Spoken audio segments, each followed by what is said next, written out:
there is an injustice in tax, there is an injustice in funds releasing to the Karnataka. Only because the Karnataka government ruled by the Congress, the BJP Sarkar, central government with intentionally to deprive our rights, they denying the funds to us. Karnataka is the number one in GST. Karnataka is number one in GDP. So ಇದೇ ಸಾಕ್ಷಿಯಾಗಿದೆ ನಮ್ಮ ಅಭಿವೃದ್ಧಿ, ಕರ್ನಾಟಕದ ಅಭಿವೃದ್ಧಿ, ದೇಶದ ಅಭಿವೃದ್ಧಿ. ಕರ್ನಾಟಕದಿಂದ ಅನುದಾನ ಬರೋದು ತೆರಿಗೆಯನ್ನ ದೇಶಕ್ಕೆ, ಇಡೀ ದೇಶಕ್ಕೇನೆ ಹಂಚ್ತಾ ಇದ್ದಾರೆ. ಹಂಚೋದ್ರೊಳಗೆ ನಮ್ಮ ತಪ್ಪೆ, ನಾವೇನು ಅದನ್ನ ಖಂಡಿಸೋದಿಲ್ಲ. ಸಂತೋಷ, ನಮ್ಮ ತೆರಿಗೆಯಿಂದ ದೇಶಕ್ಕೆ ಕೊಟ್ಟ ದಿನದೊಳಗೆ ಬಿಡುಗಡೆ ಮಾಡಿಲ್ಲ ಅಂತ ಹೇಳಿದೆ. ಜಿಲ್ಲಾವಾರು ಕರ್ನಾಟಕದಲ್ಲಿ ಪ್ರತಿಭಟನೆ ಮಾಡ್ತೀವಿ ಅಂತ ಈ ಸಭೆಯಲ್ಲಿ ನಾವು ಎಚ್ಚರಿಕೆ ಕೊಡ್ತೀವಿ. ಅದೇ ರೀತಿ ಏನನ್ನ ಅವಕಾಶ ಕೊಟ್ಟೆ ಪಾರ್ಲಿಮೆಂಟ್ ಮುತ್ತಿಗೆ ಹಾಕ್ತೀವಿ. 1000 ಜನ ವಕೀಲರು ಬಂದು ಕರ್ನಾಟಕದಿಂದ ಪಾರ್ಲಿಮೆಂಟ್ ಮುತ್ತಿಗೆ ಹಾಕ್ತೀವಿ ಅಂತ ಈ ಸಭೆಗಳಿಗೆ ನಾವು ಹೇಳಕ್ಕೆ ಇಷ್ಟಪಡ್ತೀವಿ. ಅದಕ್ಕೂ ಅವರೇನ ಮನಸ್ಸು ಮಾಡಿಲ್ಲ ಅಂತ ಹೇಳಿದ್ರೆ ನಾವು ಸುಪ್ರೀಂ ಕೋರ್ಟ್ಗೆ ಹೋಗ್ತೀವಿ ಅಂತ ಈ ಸಭೆಗೆ ನಾವು ಹೇಳಕ್ಕೆ ನಾನು ಬಯಸ್ತೀನಿ. ಅದೇ ರೀತಿ ಈ ಅನ್ಯಾಯವನ್ನು ನಾವು ಖಂಡಿಸಿ ನಮ್ಮ ಮಾನ್ಯ ಪ್ರೆಸಿಡೆಂಟ್ ಆಫ್ ಇಂಡಿಯಾ ಅವರಿಗೆ ಮೆಮೊರಂಡಮ್ ಕೊಟ್ಟಿದ್ದೀವಿ. ಹಾಗೆ ಫೈನಾನ್ಸ್ ಮಿನಿಸ್ಟರ್ಗೂ ನಾವು ಮೆಮೊರಂಡಮ್ ಕೊಟ್ಟಿದ್ದೀವಿ. ಫೈನಾನ್ಸ್ ಮಿನಿಸ್ಟರ್ ಕರ್ನಾಟಕ ರಾಜ್ಯದಿಂದ ರಾಜ್ಯಸಭೆಗೆ ಬಂದಿದ್ದಾರೆ. ಆದ್ರಿಂದ ಅವ್ರನ್ನ ಕೇಳ್ತೀವಿ, ತಾಯಿ ನೀವ್ ಯಾಕೆ ಈ ಮನತಾಯಿ ಧೋರಣೆ ಮಾಡ್ತಾ ಇದ್ದೀರಾ? ನಮ್ಗೆ ನಮ್ಮ ಅನುದಾನವನ್ನು ನಮಗೆ ಬಿಡುಗಡೆ ಕೊಡಿ. ರಾಷ್ಟ್ರದಲ್ಲೇ ನಮ್ಮ ರಾಜ್ಯ ಅತಿ ತೆರಿಗೆ ಹಣವನ್ನು ನಿಮ್ಗೆ ಕೊಡ್ತಾ ಇದೀವಿ.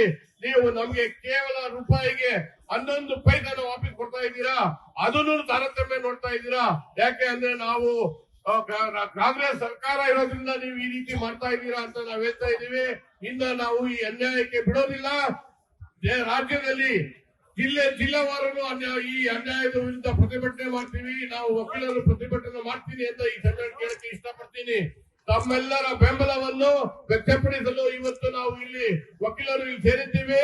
ಇದೇ ಫಸ್ಟ್ ಇತಿಹಾಸದಲ್ಲಿ, ಕರ್ನಾಟಕದ ಇತಿಹಾಸದಲ್ಲಿ ವಕೀಲರು ಬಂದು ಅನ್ಯಾಯವನ್ನು ಸರಿಪಡಿಸಿ ನಮ್ಮ ಅನುದಾನವನ್ನು ಬಿಡುಗಡೆ ಮಾಡಿ ಅಂತ ಶೀಘ್ರದಲ್ಲೇ ನಾವು ಈ ಪ್ರತಿಭಟನೆಯನ್ನು ಹಮ್ಮಿಕೊಂಡಿದ್ದೇವೆ. ದಯವಿಟ್ಟು ಇದನ್ನು ನೀವು ಗಂಭೀರವಾಗಿ ಪರಿಗಣಿಸಬೇಕೆಂದು ಕೇಳ್ತೀನಿ. ಹಾಗೆ ಒತ್ತಾಯಿಸ್ತೀನಿ, ಅನುದಾನವನ್ನು ಶೀಘ್ರದಲ್ಲೇ ಬಿಡುಗಡೆ ಮಾಡಬೇಕೆಂದು ನಾನು ಒತ್ತಾಯಿಸುತ್ತೇನೆ.